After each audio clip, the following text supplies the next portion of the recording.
اس وقت پاکستان کے اکنامکس کے اندر مسئلہ کیا, مطلب ہمارا جیسے کہتے ہیں کہ آمدن کتنی ہے, ہمارا ایکسپینڈیچر کتنا ہے, ہم قرضوں میں کتنا دے دیتے ہیں, انفلیشن کی کیا صورتحال ہے, اس کے اوپر تھوڑا سا تاکہ پرابلم پتہ لگے, پھر ہم آئیڈینٹیفیکیشن آف پرابلم کے بعد سلوشن کی طرف جائیں.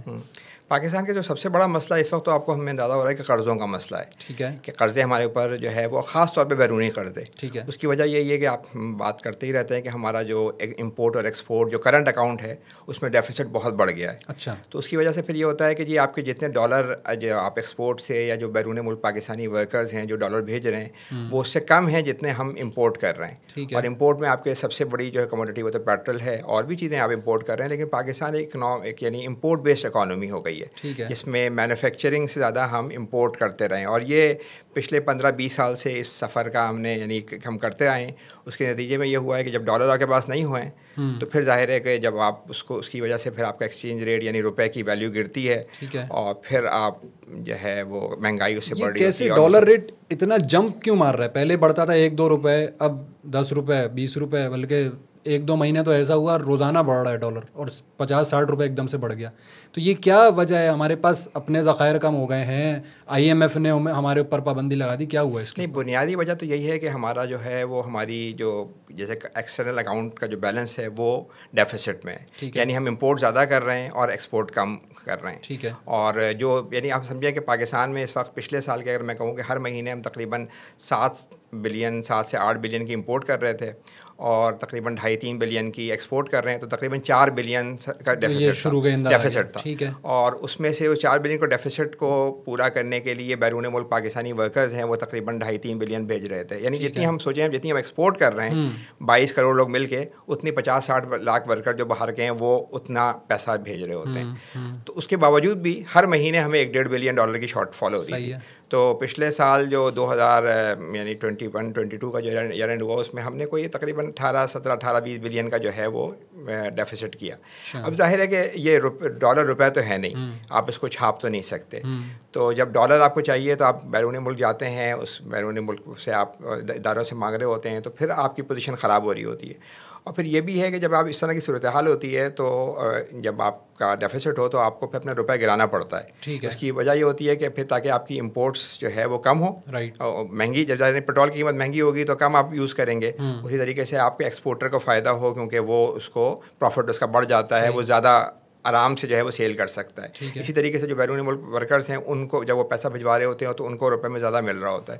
تو آپ جو ہے وہ اپنا روپے کی قیمت گرتی ہے اس کے نتیجے میں. ظاہر ہے اگر ایک ڈیمانڈ اینڈ سپلائی کی فورسز ہے نا, تو اگر آپ کی ڈیمانڈ ڈالر کی زیادہ ہے, سپلائی کم ہے, تو ڈالر کی قیمت بڑھے گی. لیکن ہاں یہ چلتا آ رہا تھا, لیکن وجہ اس کی جو آپ کہہ رہے ہیں ایک دم سے ہوا وہ یہ ہوا کہ اسپیکولیٹرز آ گئے. لوگوں کو یہ لگا کہ ہم پچھلی یعنی اس گورنمنٹ میں شروع میں جب اسحاق ڈار صاحب آئے تو تھوڑا سا انہوں نے کوشش کی کہ روکیں, تو لوگوں کو یہ لگا کہ یعنی آگے اور قیمت بڑھے گی, ٹھیک ہے, ڈالر کی قیمت اور بڑھے گی جب ہم 240 پہ ہوں گے. اور تو اس سے پھر بہت سے لوگوں نے, پاکستانیوں نے, جو ایک مطلب میرا خیال ہے ملک کے لیے تو نقصان دہ چیز ہے کہ انہوں نے ڈالر خرید کے اپنے پاس رکھ لیے جو امیر لوگ ہیں. اور اس کے نتیجے میں جب ظاہر اور ڈیمانڈ بڑھی, جب اور چیز ڈالر کی ڈیمانڈ بڑھی, تو اس کے نتیجے میں پھر یعنی اور روپے گرتا جا رہا ہے. ٹھیک ہے, تو بڑا مسئلہ تو ایک قرضوں کا مسئلہ ہے پاکستان کا. لیکن جو مطلب میں جو یعنی اس وقت جو فوری طور پہ جو ایشو ہے نا وہ تو قرضوں کا مسئلہ ہے. لیکن اگر آپ ایک لانگ ٹرم پاکستان کا مسئلہ دیکھیں, جو میں سمجھ رہا ہوں کہ سب سے بڑا مسئلہ ہے وہ یہ ہے کہ پاکستان میں تقریباً 7 سے 8 کروڑ لوگ, تقریباً 30-40% لوگ ہیں, 40% لوگ جو کہ انتہائی غربت کی زندگی گزار رہے ہیں. صحیح ہے, یعنی ایسے لوگ ہیں, یہ وہ لوگ ہیں کہ جن کے پاس بیچاروں کے پاس کھانے پینے کو نہیں ہے, 20% لوگوں کے پاس کھانے کو نہیں ہے, تقریباً 35% لوگ ایسے ہیں جن کے پاس صاف پانی نہیں ہے, بیسک نیسیسٹیز نہیں ہے, اسٹنٹڈ گروتھ ہے بچوں میں. تو ایک بہت ہی مطلب یعنی آپ سمجھیں بہت بڑی تعداد ہے, تقریباً ایک غیر انسانی زندگی گزار رہے ہیں. اگر ہم آپ جا کے دیکھیں, ہمیں نہیں اندازہ ہوتا یہاں بیٹھ کے, تو غیر انسانی زندگی گزار رہے ہیں. تو کسی بھی چیز کو دیکھنے کے 2-3 طریقے ہوتے ہیں نا. آپ یا معاشی طور پہ دیکھتے ہیں تو پاکستان کی معیشت جو ہے وہ ترقی کر ہی نہیں سکتی, اس لیے کہ اگر ہم 3-4% GDP کی گروتھ کی بات کر رہے ہوتے ہیں, اور GDP گروتھ یا GDP کیا ہوتی ہے, جو پروڈکشن ہو رہی ہے. اب ظاہر ہے اگر 35% لوگ خرید ہی نہیں پا رہے ہوں گے تو اس کا مطلب ہے کہ ہماری GDP تو 35% ڈیفیشینٹ ہے. جب ان کو آپ چیزیں دیں گے تب جو ہے وہ خریدیں گے, اس سے آپ کی امپلائمنٹ جنریٹ ہوگی, اس سے آپ کا پورا کام چلے گا. اور اگر آپ معاشرتی طور پہ دیکھیں تو آپ سوچیں کہ بڑا انسٹیبل معاشرہ ہے. اگر ایک فیملی ہے جس میں ایک بھائی کو کھانے کے بچے کھانے پینے کو ترس رہے ہوں, اور 2 بھائی جو ہے وہ اس کی مدد نہ کر رہے ہوں تو ہم تو اس فیملی کو کبھی اچھی نظر سے تو نہیں دیکھیں گے. تو کیسے یہ ہو سکتا ہے کہ ایک معاشرہ جس کے اندر تقریباً 40% لوگ جو ہیں وہ اس حال میں ہیں. اور پھر تیسری جو امپورٹنٹ چیز ہے جو ہم یعنی اگر ہم اپنے اخلاقی طور پہ دیکھیں یا دینی طور پہ دیکھیں تو ہم بہت چھوٹی چھوٹی چیزوں پہ بات کر رہے ہوتے ہیں. لیکن میرا خیال ہے کہ ہم سے سب سے بڑا سوال جو ہے وہ آخرت میں جا کے یہی ہوگا یعنی کہ بھائی آپ کے آس پاس اتنے لوگ تھے. آپ دیکھیں قرآن میں کتنا جگہ غریبوں کو کھلانے کا ان کا خیال. مسلمانوں کا تو یہ کہا گیا کہ ایک جسم کی مانند ہے بالکل کہ اگر ایک یعنی حصے کو تکلیف ہوتی ہے تو پورا جسم اس کی تکلیف کو محسوس کر رہا ہوتا ہے. لیکن یہاں یہ حال ہے کہ تو سب سے بڑا مسئلہ یہ ہے کہ نہ آپ معاشی طور پہ آپ بالکل ٹھیک نہیں ہو سکتے کیونکہ جب تک آپ کے پاس نیچے 40% لوگ وہ معاشی ایکٹیویٹی میں حصہ نہیں لے پائیں گے, ان کو وہ اپنی ڈیمانڈ نہیں کریٹ کر سکیں گے, تو آپ معاشی طور پہ کیسے ترقی کر سکتے ہیں؟ مطلب ہو ہی نہیں سکتا کہ آپ ترقی کر سکیں. معاشرہ انسٹیبل رہے گا. یہاں بھی انیکوالٹی دنیا میں زیادہ ہے, پاکستان میں تو بہت زیادہ ہے. تو جہاں بھی اس طرح کی سچویشن ہوتی ہے بہت غربت, تو وہاں معاشرتی مسئلے تو بڑھتے جاتے ہیں, ایسا چوری اور گڑبڑیں روز تک بڑھ رہے ہوتے ہیں. اور دینی طور پہ اگر ہم اخلاقی طور پہ دیکھیں تو ہم ایک بہت ساری غیر اہم چیزوں پہ بے تحاشا ڈسکشن کر رہے ہوتے ہیں, لیکن جو سب سے اہم جو مسئلہ ہے اس کے اوپر اس طرح سے بات نہیں کر رہا ہوتا ہے. جبکہ ہمیں لیکن یہ تو سر ایک سمجھیں کہ ایک وشس سائیکل ہو گیا جس کے اندر اور دلدل ہے کہ ہم اس کے اندر اب اس میں ایک بہت بڑا رول جو ایک عام آدمی کے طور پہ میں اکنامکس کو بہت زیادہ نہیں جانتا, لیکن ہمارے اوپر قرضے ہیں, پھر قرضے وہ بڑھتے جا رہے ہیں اور وہ ہم مزید قرضے لے رہے ہیں اور پے بیک نہیں کر رہے. تو یہ تو کبھی مسئلہ حل ہی نہیں ہوگا. مطلب یہ تو انسالویبل ایشو کے اندر ہم پھنس گئے ہیں, دلدل کے اندر ہے, اور at the end of the day ہم سمجھیں کہ تباہ یا اکانومی تباہ ہو جائے گی ہماری, یا ہو گئی ہے. تو اس کا پھر کیا سلوشن ہے؟ دیکھیں اس میں ہمارے جو قرضے کے نا 2 پورشنز ہیں. ایک تو بیرونی قرضہ ہے, یعنی جو میں کہہ رہا ہوں کہ ہر سال ہمارا جو ایکسٹرنل اکاؤنٹ ہوتا ہے اس میں جو ڈیفیسٹ ہوتا ہے ایکسپورٹ امپورٹ اور ریمیٹنسز کا, وہ ایک قرضہ ہے جو آپ کو ڈالر میں واپس کرنا ہے. ٹھیک ہے. اس کا تو طریقہ سمپل یہ ہے کہ آپ اپنی ایکسپورٹ اور امپورٹ کو بیلنس کریں, یعنی آپ اتنی ہی امپورٹ کریں جتنا آپ ایکسپورٹ کر سکتے ہو. اگر ہم یہ کام کر لیں, پاکستان پہ اس وقت تقریباً جو ہے میں اندازہ ہے کوئی یعنی گورنمنٹ کا قرضہ اور ملا کے 100 بلین کا ہم کر لیتے ہیں, ویسے مطلب اس کی $100 بلین کا قرضہ ہے. تو اس وقت یہ ہے کہ اگر آپ بیرون ملک پاکستانی ورکرز ہر مہینے $2.5 بلین بھیج رہے ہیں, ٹھیک ہے, اگر ہم پاکستانی جو 22 کروڑ پاکستانی ہیں اپنی امپورٹ اور ایکسپورٹ کو بیلنس کر لیں, ہم یعنی میڈ ان پاکستان پہ جائیں, پاکستان کی چیزیں ہم یوز کر رہے ہوں, باہر کی چیزیں کم یوز کر رہے ہوں, پیٹرول ہم اتنا یوز کریں جتنا کہ آپ کی ایکسپورٹ جتنی آپ کے پاس ڈالر ہیں اتنے آپ. تو اگر ہم یہ کریں تو ہم تقریباً آپ سوچیں کہ $2.5 بلین بھیج رہے ہیں, تو ہم 4 سال کے اندر یہ باہر کا قرضہ اتار سکتے ہیں. اگر صرف ہم پاکستانی یہ طے کر لیں کہ یہ طے آسان کام نہیں ہے, ابھی تو بہت بڑا ڈیفیسٹ ہے, اور اس کا جو ہے جو وجہ یہ ہو رہی ہے, جو ہمارا روپیہ جو گر رہا ہے اس کی وجہ بھی یہی ہے کہ یہ آپ کو اینٹی بایوٹک کی طرح کی چیز ہے کہ آپ کو مہنگائی ہوتی جا رہی ہے, تاکہ آپ جو ہے وہ امپورٹ آپ کے لیے مہنگی ہوتی جا رہی ہے. آپ خود سے نہیں کر رہے, لیکن جب امپورٹ مہنگی ہوتی ہے تو آپ ساری کموڈیٹیز مہنگی ہو جاتی ہیں, پھر آپ کم خریدتے ہیں. اس کا مطلب ہے کہ آپ کے ڈالر کی ڈیمانڈ کم ہوگی اور آپ کی ایکسپورٹ زیادہ کمپیٹیٹیو ہوتی جاتی ہے. تو یہ تو ہے بڑا مطلب مشکل طریقہ نا. اور یہ ہم سر لیکن جب ہم یہ بات کرتے ہیں نا کہ کٹس کرنے چاہیے ہمیں, ایکسپینڈیچرز کم, احسان اقبال صاحب نے بھی کہہ دیا کہ چائے جو ہے نا 2 وقت کے بجائے 1 وقت چائے پئیں اور روٹی کم کھائیں, اور یہ ساری چیزیں عوام سے تو ہم ایکسپیکٹ کر رہے ہوتے ہیں. لیکن جو ایلیٹ ہے, جو لگزوریس آئٹمس گاڑیاں اور پتہ نہیں کیا کیا امپورٹ کر رہی ہے, اس کو ہم کوئی نہیں, یا جو ہمارے MNA MPAs فوجی طبقہ ججز ان سب کی جو سمجھیں کہ ہم نے فکس کیا ہے پیٹرولز اور ساری چیزیں, اس پر کٹ لگانے کو تیار نہیں ہے. تو کس اخلاقی سمجھیں کہ آپ پیرامیٹر کے اوپر آپ لوگوں سے ایکسپیکٹ کرتے ہیں کہ وہ کم کریں گے؟ نہیں, میں یہی کہہ رہا ہوں کہ میں نے یہ نہیں کہا کہ لوگ کم کر دیں. میرا مقصد یہ تھا کہ جو گورنمنٹ کی پالیسیز ایسی ہونی چاہیے کہ جس کے اندر آپ کی بالکل بات صحیح ہے کہ جو گاڑیوں کی امپورٹ ہے, پاکستان کی جو امپورٹ ہم کر رہے ہیں تقریباً اس میں سے 1/3 یا 20% جو ہے وہ صرف پیٹرول ہے. تو پیٹرول یعنی جتنی آپ تقریباً ایکسپورٹ کر رہے ہیں اس کا آپ پیٹرول ہی امپورٹ کر رہے ہیں. تو اس کے ساتھ ساتھ آپ گاڑیاں لیے جا رہے ہیں, اور آپ بالکل صحیح کہہ رہے ہیں کہ ابھی آج کل تو گاڑیوں کی قیمتیں تھوڑی سی اوپر ہو گئی, ورنہ اتنی ہم نے پچھلے 10-15 سالوں کے اندر گاڑیاں خریدی گئی ہیں کہ جو بڑے بڑے شہر ہیں وہ تو تقریباً چوک ہو چکے ہیں. کراچی کے اندر, لاہور کے اندر اتنی زیادہ ٹریفک ہے. اور بڑے شہروں میں ظاہر یہ ہوتا ہے کہ آپ ماس ٹرانزٹ چلاتے ہیں, جس کے نتیجے میں لوگوں کے لیے آسانی بھی ہوتی ہے, اور کیا کہتے ہیں پیٹرول کا خرچہ بھی کم ہوتا ہے. تو یہ جو بات یہ پالیسی کی بات ہے کہ آپ گاڑیاں اگر میں ٹیکس بریک دیں گے اور گاڑیاں آپ سستی امپورٹ ہو رہی ہوں گی, تو اس کے نتیجے کے اندر ظاہر ہے یہ تو پالیسی کی بات میں کر رہا ہوں. میں یہ نہیں کہہ رہا ہوں کہ آپ چائے, ظاہر ہے کہ جو بالکل اسینشیل بچے یعنی غریب آدمی جو ہے وہ ناشتہ ہی ایک روٹی ہے چائے کے ساتھ کر رہا ہے, تو وہ تو بالکل غلط بات ہے. جو امیروں کو ہی کم کرنا ہے. پاکستان کے ان حالات کا جو مین وہ ہے, یعنی جو آپ کہہ رہے ہیں کہ جو آج کل حالات ہیں اس میں اس کی بڑی وجہ امیر طبقہ ہی ہے کہ وہ امپورٹڈ چیزیں یوز کر رہا ہے. مطلب ایک زمانہ یہ تھا کہ میں جب یونیور میں تھا تو ہم لوگ کی جو ہے بہت بڑی تعداد میں یہاں بھی صابن بنتے تھے, لیکن امپورٹڈ صابن ہوتے تھے اور لوگ پریفر کر رہے ہوتے تھے ان صابن کو, حالانکہ ان کی قیمت بھی زیادہ ہوتی تھی, فارمولیشن بھی ایک ہی طرح کی ہے, لیکن لوگوں کو یہ ہوتا تھا کہ بھائی امپورٹڈ چیزیں جو ہے وہ خریدیں. تو جو امیر طبقہ ہے وہی یعنی وہ امپورٹڈ چیزیں یوز کر رہا ہے, اور اس کے نتیجے میں کیا ہو رہا ہے کہ پاکستان ایک ٹریڈنگ اکانومی بن گیا, اور صرف امپورٹ کام نہیں بلکہ آپ کو اپنی جو ہے وہ ایکسپورٹس بڑھانی بھی چاہیے.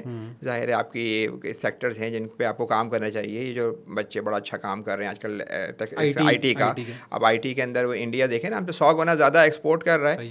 تو میں ایسے یہ نہیں کہہ رہا ہوں, میں اس وقت ہم ڈیٹیل میں نہیں جا رہے ہیں کہ بھائی کس چیز کو کم کرنا چاہیے. وہ تو میں نے کو بتا دیا کہ اس وقت جو امپورٹ ہو رہی ہے اس میں سب سے بڑا پیٹرول ہے, اور ظاہر ہے پیٹرول کیوں خرچ ہو رہا ہے, مطلب اس میں ظاہر بجلی بھی آپ کی ہے, بجلی بھی اس سے بنتی ہے, لیکن یہ کہ آپ گاڑیاں کتنی آپ شہروں میں دیکھیں نا, لگژریز یا ادر دین نیسیسٹیز کی زیادہ ہماری امپورٹ ہے اس وقت. میں جو میں یعنی گرو مندر پہ میں ہمارا کالج تھا آدم جی کالج, میں خالد 1990 کی بات ہوگی, تو اس زمانے میں وہ بس 20 منٹ میں پہنچا دیتی تھی. یہاں گلشن اقبال تھا. اب آپ دیکھیں کہ بیک ٹو بیک گاڑیاں چل رہی ہوتی ہیں. میں کسی سے یہ کہہ رہا تھا, میں نے کہا جب ہمارے بچے بڑے ہوں گے تو بس گاڑیوں کا مقصد یہ ہوگا کہ گاڑی میں جائیں, چابی لگائیں, اتر جائیں, کیونکہ گاڑی چلنے کی جگہ ہی نہیں ہے. تو اتنی گاڑیاں آپ نے امپورٹ کر لی ہیں, اور اس کا نقصان کیا ہوا کہ گاڑیوں جو کار ہیں وہ ان میں سے 80% جو بڑی کمپنیاں ہیں وہ ہونڈا ہو گئی یا ٹویوٹا ہو گئی, یہ زیادہ تو امپورٹ کرتے ہیں. یہاں پہ تو اسمبلی کر رہے ہیں, تو آپ کا کتنا ڈالر باہر جا رہا ہے, اور پھر جب وہ گاڑی آ کے وہ نہیں, پھر اس کے بعد اس پہ پیٹرول کتنا خرچ ہو رہا ہے. تو یہ آپ کی نیسیسٹی ہے یا اس کے لیے آپ قرضے لے رہے ہیں, اور آپ نے غریبوں کو پھنسا رہے ہیں. پاکستان میں اس وقت تقریباً 90% لوگوں کے پاس تو میرا خیال ہے کہ مطلب گاڑی یا موٹر سائیکل ہوگی نہیں, تو ان کا تو اس کے لیے ہم مطلب مستقل ہم چاہ رہے ہیں کہ جی ہمیں چیزیں سستی ملتی رہیں اور ہم امپورٹ. تو دیکھیں اس وقت حالات تو ایسے ہیں کہ جس میں آپ کو اپنا امپورٹ کو بھی کرٹل کرنا ہوگا, ایکسپورٹ بھی بڑھانی ہوگی, اور یہ طے کرنا ہوگا کہ اس وقت یعنی مشکل حالات سے ہم نکلیں گے, لیکن ہمیں پتہ ہونا چاہیے کہ جی اس کے لیے ہمیں کچھ کام کرنا پڑے گا. ہم جو کہتے ہیں نا کہ پیٹرول سستا کر دیں, جب آپ پیٹرول سستا کر رہے ہوتے ہیں ظاہر ڈیفینیٹلی اس کی کنزمپشن بڑھ رہی ہوتی ہے. جو اسلام طریقہ بتا رہا ہے وہ یہ نہیں کہہ رہا کہ پیٹرول آپ سستا, اسلام یہ طریقہ بتا رہا ہے کہ آپ اپنے غریبوں کا جو خیال ہے, جو آپ کے وہ لوگ ہیں کہ جو بلو پاورٹی لائن رہ رہے ہیں, گورنمنٹ کا کام یہ ہے کہ وہ امیروں سے لے کے غریبوں کو دے. کیونکہ آپ دیکھیں نا, اگر ایک آدمی مرسیڈیز چلا رہا ہے, اس کا کنزمپشن جو ہے وہ 500 لیٹر ہے, اس کو تو پیٹرول سستے ہونے کا بہت فائدہ ہے.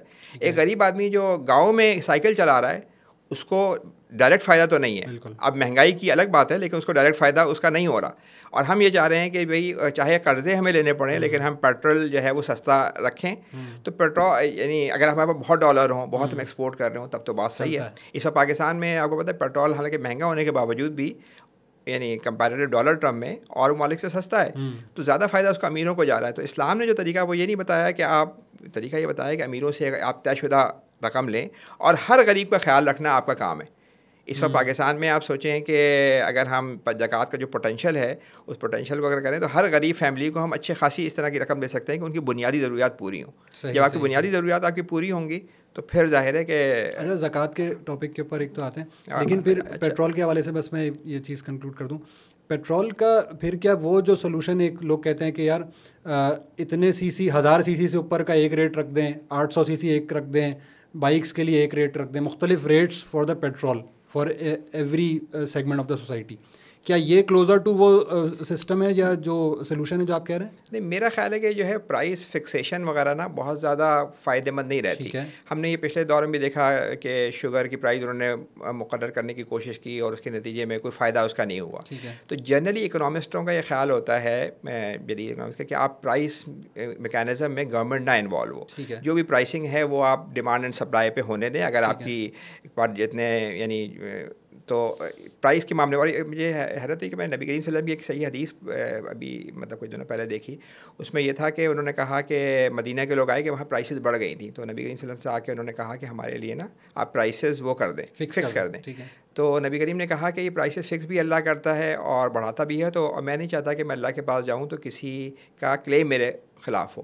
اچھا. تو انہوں نے منع کر دیا. اس کے نتیجے میں یہ ہوتا ہے, اس حدیث کے نتیجے میں جو ہمارے یعنی فقہاء حضرات ہیں ان میں سے یعنی اکثر کا یہ خیال ہے کہ پرائس فکسیشن میں گورنمنٹ کو نہیں انوالو ہونا چاہیے انلیس کہ کوئی ذخیرہ اندوزی ہو رہی ہو, کوئی اس طرح کی گڑبڑ ہو رہی ہو, تو اس کا تو فائدہ نہیں ہے. یعنی پرائس فکسیشن کا فائدہ نہیں ہے. کرنا یہ ہوتا ہے چاہیے کہ آپ اپنے جو مین کام ہے وہ یہ کہ آپ اپنے غریبوں کا خیال کریں. اگر آپ نیچے کا جو طبقہ ہے ان کو آپ یعنی ان کی بنیادی ضروریات پوری کر دیں گے تو ظاہر ہے وہ ڈیمانڈ کریں گے, اس کے نتیجے کے اندر ان کی ڈیمانڈ بڑھے گی, وہ چیزیں خریدیں گے, اس کے نتیجے پوری اکانومی میں ایک اچھا سرکل شروع ہوگا.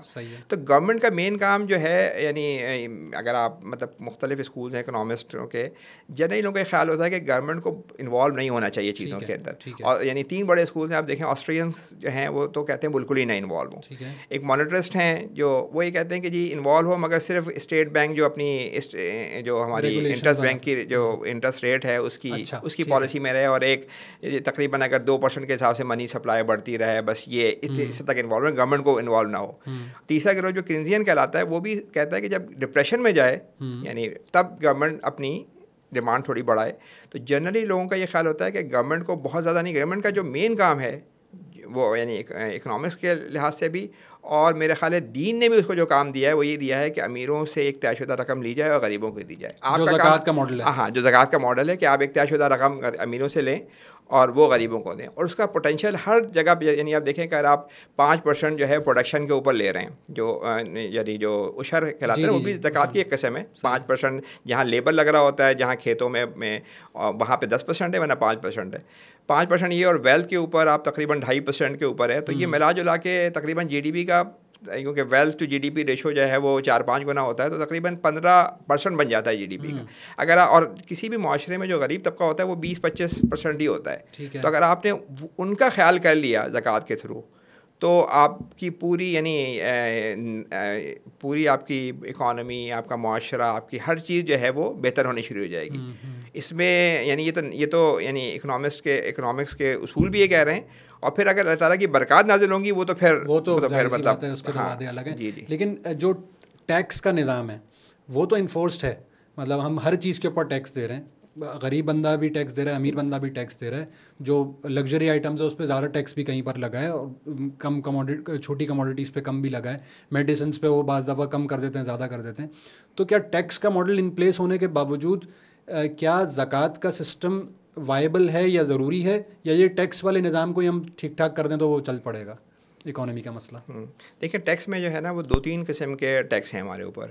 ایک ٹیکس تو جو ہے وہ انکم ٹیکس ہے نا, جو آپ کی انکم کے اوپر لیا جاتا ہے. اس میں سے میرا خیال ہے کہ جو انکم ٹیکس ہے وہ پاکستان کا 2-2.5 ٹریلین جمع ہوتا ہوگا, اور اس میں سے تقریباً 80% بڑی کمپنیز دے رہی ہیں نا, جو یعنی ملٹی نیشنل بڑی کارپوریشنز ہیں وہ دے رہی ہیں. اس کے بعد اور اس میں جو ہے وہ انڈیویجول چاہے وہ سیلری کلاس ہو یا آپ کہہ لیں کہ جو بزنس کلاس ہے انڈیویجول, وہ اس کا میرا خیال ہے کہ پورشن یعنی اتنا سگنیفیکنٹ نہیں ہے. اچھا, یعنی سیلری کلاس میرا خیال 150 بلین کے آس پاس ٹیکس دے رہی ہوگی, اس سے تھوڑا زیادہ جو ہے بزنس کلاس دے رہی ہوگی. میجر پورشن تو جو امیر حضرات ہیں, وہ جو بڑی کمپنیز ہیں وہ دے رہی ہیں. اچھا, جو سیلس ٹیکس ہے وہ جو ہے وہ خاصا بڑا ہے. ہر چیز کے اوپر آپ کو 18% دینا ہوتا ہے. دیکھیں نا, موبائل کارڈ کے اوپر سے ہر چیز کے اوپر 18% دینا ہے. تو اگر یہ, اور آپ کو پتہ ہے گورنمنٹ کے پاس افیکٹولی جمع کتنا ہو رہا ہے, 4.25% جی ڈی پی کا. جو ہمارا سیلس ٹیکس کا جو ہے وہ یعنی جو نیٹ وہ ہے وہ 4.25-4.5% ہو رہا ہے. تو اگر یعنی ساری پیداوار کے اوپر ایگریکلچر اور اس طرح کی جو انڈسٹریل پروڈکشن ہے اور ساری چیزوں کے اوپر اگر ہم اسٹریٹ 5% کا جو ہے وہ لگائیں. اچھا, یہ اس میں اس لیے کہہ رہا ہوں کہ یوسف قرضاوی جو ہے, ڈاکٹر یوسف قرضاوی, جنہوں نے پچھلے 100 سالوں کے اندر میرے خیال سب سے زیادہ زکوٰۃ پہ کام کیا, اجتہاد کیا, ان کا اس میں ویو یہ ہے کہ یعنی جس طرح سے نبی کریم صلی اللہ علیہ وسلم نے 4 فصلوں کا نام لیا اور اس کے بعد ہمارے فقہاء حضرات نے اس کو ساری ایگریکلچر پہ جو ہے ایکسٹینڈ کیا, اس طرح ان کا خیال تھا کہ اس زمانے میں انڈسٹریل پروڈکشن نہیں تھی, اس زمانے میں سروس سیکٹر نہیں تھا, تو اس کے اوپر بھی اسی طرح کا وہ ہونا چاہیے کہ یعنی 2-3 قسم کی چیزیں نا, ایک آپ کا مال ہے اس پہ آپ زکوٰۃ دے رہے ہیں, ایک پیداوار ہے اس کے اوپر جو ہے وہ آپ عشر دے رہے ہیں, اور ایک آپ کے پرسنل ایسیٹس ہیں جن پہ زکوٰۃ نہیں ہے. تو پیداوار میں ان کا ویو یہ ہے کہ جی ہر قسم کی انڈسٹریل پروڈکشن کے اوپر بھی عشر ہونا چاہیے. تو اگر آپ یہ دیکھیں کہ اس وقت گورنمنٹ کے پاس 4.25% آ رہا ہے, اور اگر آپ عشر یا یعنی پیداوار کے اوپر نافذ کریں تو تقریباً 5% ہوگا. لیکن زیادہ امپورٹنٹ بات یہ نہیں کہ پیسہ تو تھوڑا زیادہ اس سے ہو جائے گا. زیادہ امپورٹنٹ بات یہ ہے کہ انڈائریکٹ ٹیکس جو ہے نا وہ غریبوں کو ہٹ کر رہا ہے. یعنی غریب اس سے پریشان ہے. اگر ایک امیر آدمی جا کے ایک صابن خریدتا ہے اس سے تو کوئی فرق نہیں پڑتا, 100 روپے کے صابن پہ اس نے 20 روپے دے دیے. لیکن غریب کے لیے بہت مشکل ہے. یہ جو زکوٰۃ یا عشر کا ہے اس کی بیوٹی یہ ہے کہ جب آپ یہ اماؤنٹ لے رہے ہوتے ہیں تو یہ غریبوں کے لے رہے ہوتے ہیں. تو جتنا بھی آپ کا جو سیلس ٹیکس ہے اگر آپ اس کو زکوٰۃ کے ماڈل پہ لے کے جائیں تو پہلی بات تو یہ کہ بڑا سمپل سسٹم ہے. اس میں اس وقت اتنی کمپلیکیشنز ہیں یعنی سیلس ٹیکس کے نظام میں کہ جو بھی اس میں یعنی 4 صوبوں کے الگ جیوریسڈکشن ہیں, ہر اتنی کمپلائنس کاسٹ ہے, ان پٹ آؤٹ پٹ کا ہم نے ایک سسٹم لگایا ہوا ہے. مطلب جتنی کمپلیکیشن ہو سکتی ہے اس سسٹم میں اتنی کمپلیکیشن ہے. اگر آپ اس کو اسٹریٹ 5% پے کریں اور اس کو, لیکن اس کو زیادہ امپورٹنٹ چیز ہے اس کو آپ غریبوں کے لے لیں. اچھا یہ جو میں ماڈل بتا رہا ہوں یہ وہ نہیں ہے, میں نے آج سے 15-20 سال پہلے یہ جو میں سنگاپور گیا تھا وہاں پہ بھی انڈائریکٹ ٹیکس انہوں نے اسٹریٹ 5-6% رکھا ہوا تھا, ان پٹ نہیں تھا مطلب. تو اگر آپ اسٹریٹ 5% لیں اور آپ اس پورے رقم کو غریبوں کو دیں تو سمجھیں آپ پاکستان میں تقریباً یعنی اس وقت سیلس ٹیکس جمع ہو رہا ہوگا 2000 بلین سے زیادہ, تو 2.5 یعنی ہر غریب فیملی کو پاکستان میں اس وقت تقریباً 7 سے 8 کروڑ لوگ جو ہیں وہ غریبوں کی یعنی سطح غربت سے نیچے ہیں. وہی جو آپ نے پرسنٹیج بتائی بالکل. تو تقریباً آپ سمجھیں 1 کروڑ غریب فیملیز ہے نا. تو اگر آپ یہ پورا اماؤنٹ ہر غریب فیملی کو دیں تو تقریباً 25 سے 30 ہزار روپے آپ ہر مہینے ایک غریب فیملی کو دے سکتے ہیں. اچھا آپ سوچیں کہ اس سے ان کی زندگیاں مطلب کس طرح سے چینج ہو سکتی ہیں. ابھی وہ لوگ کہ جو ان کے بچے جو ہے وہ اسٹنٹڈ گروتھ کا شکار ہیں, پانی نہیں مل رہا, تو آپ نے صرف اگر آپ نے جو انڈائریکٹ ٹیکس کو ختم کر کے اور آپ نے اس کو زکوٰۃ کے ماڈل پہ لا کے اور آپ نے سب کو وہ رقم دی تو یہ بتانے کی بات ہے کہ یعنی اگر حضرت عمر نے یہ کہا تھا کہ بھائی دریائے فرات کے کنارے کوئی جانور ہی مر جائے تو اس کا نظام تھا وہ. اور گورنمنٹ کا یعنی مسلم گورنمنٹ کا یہ بیسک کام ہے کہ جی وہ اپنے ہر غریب کا خیال رکھیں. جو میں اور آپ انڈیویجول زکوٰۃ دیتے ہیں تو ہم 2-3 لوگوں کا خیال رکھ سکتے ہیں, ایک بندے کا خیال رکھ سکتے ہیں, لیکن یہ گورنمنٹ کا کام ہے کہ وہ پورا زکوٰۃ کی رقم لے اور ہر غریب کا خیال کرے. ابھی بھی تو گورنمنٹ لیتی ہے نا, ہمارے اکاؤنٹس جو ہوتے ہیں بینک اکاؤنٹس اس کے اندر سے تو کٹوتی ہو جاتی ہے اور گورنمنٹ آٹومیٹکلی وہ پیسہ لے لیتی ہے. تو کیا یہ ان پلیس نہیں ہے سسٹم جس کی آپ بات کر رہے ہیں؟ نہیں یہ تو بالکل بھی ان پلیس نہیں ہے, کیونکہ دیکھیں جو یعنی اگر آپ ٹوٹل جو زکوٰۃ کا جب جو بھی سسٹم نافذ بھی کیا گیا ہے تو وہ صرف کیش کے اوپر یا بینک ڈپازٹس کے اوپر ہے. بینک ڈپازٹ جو ہیں وہ ٹوٹل ویلتھ کا اگر ہمارے پاس بینک ڈپازٹ ہوں گے کوئی 20 میرا خیال ہے 20 ٹریلین کے, تو کیا کہتے ہیں ٹوٹل جو ہماری جو ویلتھ ہے اس کا وہ 15-20% سے زیادہ نہیں ہوگا. دوسری بات یہ ہے کہ یعنی آپ کی جو مین جو دولت ہے وہ تو ریئل اسٹیٹ کے اندر ہے, وہ فائنینشیل ایسٹس کے اندر ہے, زمینوں کے اندر ہے, بڑی بے شمار, وہ تو سب باہر ہیں. یعنی آپ 15-20% کو آپ پے کر رہے ہیں. اس کے بعد پھر یہ ہے کہ اس میں سے بھی یعنی ابھی تو یہ ہے کہ آپ جا کے ایک سرٹیفکیٹ جمع کرائیں تو میرے خیال ہے 99.9% لوگ تو نہیں اس میں سرٹیفکیٹ جمع کرا دیتے ہیں. تو وہ کوئی نظام نہیں ہے, مطلب وہ ایک سمجھیں کہ پورا جو بیت المال کا جو ان کا سسٹم ہے اس میں 4-5 بلین روپے جمع ہوتے ہیں زکوٰۃ کے نام کے اوپر, اور صرف ویلتھ پہ زکوٰۃ کی جو پوٹینشیل ہے وہ 2500 بلین سے زیادہ ہوگا. یعنی تو وہ کتنا, یعنی آپ کوئی جمع ہی نہیں کر رہے, ان ریگولیٹڈ ہے وہ. ہاں جمع ہی نہیں ہو رہا اس کے اندر. ابھی آپ دیکھیے نا کہ احساس پروگرام میں ہم مہینے میں اگر 1000 روپے آپ غریب فیملی کو دے دیں تو اس سے کیا ہوگا, ایک آپ نے باکس تو ٹک کر دیا کہ آپ 80 لاکھ خاندانوں کو دے رہے ہیں, مگر 1000 روپے سے تو آج کل گیس نہیں بھرتی. صحیح بات ہے. تو یعنی گورنمنٹ کا کام یہ ہے کہ اپنے غریب جو خاندان ہیں, جو غریب لوگ ہیں, ان کی بیسک ضروریات آپ کی رسپانسبلٹی. بلکہ اگر آپ فقہا کی اور چیزیں پڑھیں تو پھر یہ ہے کہ اگر یہ بیسک ذمہ داری ہے امیروں کی, مطلب یہ نہیں ہو سکتا کہ غریب کھانا پینا ان کے پاس نہ ہو اور وہ پھر کسی حرام کام پہ جو ہے وہ جائیں, تو اس میں سارے امیر طبقے کی گورنمنٹ کی ذمہ داری ہے کہ آپ ان کی بیسک ضروریات پوری کریں. اور ہمارے یہاں یہی پوزیشن ہے, مطلب 35-40% لوگ جو ہیں وہ بیسک ان کے پاس چیزیں نہیں ہیں, بیسک کھانا نہیں ہے, ان کے پاس ایجوکیشن نہیں ہے. اچھا دنیا میں یہ غربہ یا اس طرح کی جو یعنی آپ کہیں کہ جو انیکوالٹی تو بہت جگہوں پہ ہے, لیکن یہ کہ جیسے امریکہ میں بھی میرا خیال اتنا امیر ترین ملک ہے, تو یہ جو ہم نے نظام بتا رہی ہے دنیا بھر کے لیے وہ ہے, یعنی یہ اپلیکیبل ہے کہ امریکہ اتنا امیر ترین ملک ہے, وہاں بھی 3-4 کروڑ لوگ جو ہیں وہ غربت میں یا فوڈ اسٹیمپ لے رہے ہیں, اس طرح کی چیزیں کر رہے ہیں. لیکن وہاں پہ کم سے کم یہ ہوتا ہے کہ اسکولز ہیں تو بچے اگر ان کے پڑھ جائیں غریبوں کے جو, تو کم سے کم وہ یعنی ان کو یہ نیکسٹ جنریشن جو ہے وہ شاید اوپر چلی جائے. پر نہیں ہے ہمارے یہاں تو دیکھیں جب آپ کو کھانے کو نہیں ہے, آپ کے پاس اسکولنگ میں اس طرح سے پڑھا, یعنی وہ اسکول میں جا ہی نہیں پاتے وہ لوگ. تو اس کا مطلب کیا ہے کہ نہ ان کے پاس ابھی کوئی موقع ہے نہ ان کی اگلی نسل کے پاس موقع ہے. یعنی آپ ایک ایسی پاورٹی ٹریپ میں ہیں کہ آپ کی اگلی 2 نسلیں اٹھ نہیں سکتی. تو آپ یہ سوچیے کہ جب اس طرح کے حالات ہوں, اس کے اندر ہم یہ کہیں کہ ہمیں اپنی ضروریات پوری نہیں, تو اسلام نے, دین نے تو بڑا زبردست طریقہ بتایا. یعنی ہمارے پاس ایک نسخہ کیمیا ہے کہ اگر ہم اس کو نافذ کریں کہ ہم نے, یعنی ہمیں ہر اپنے غریب کا خیال کرنا ہے,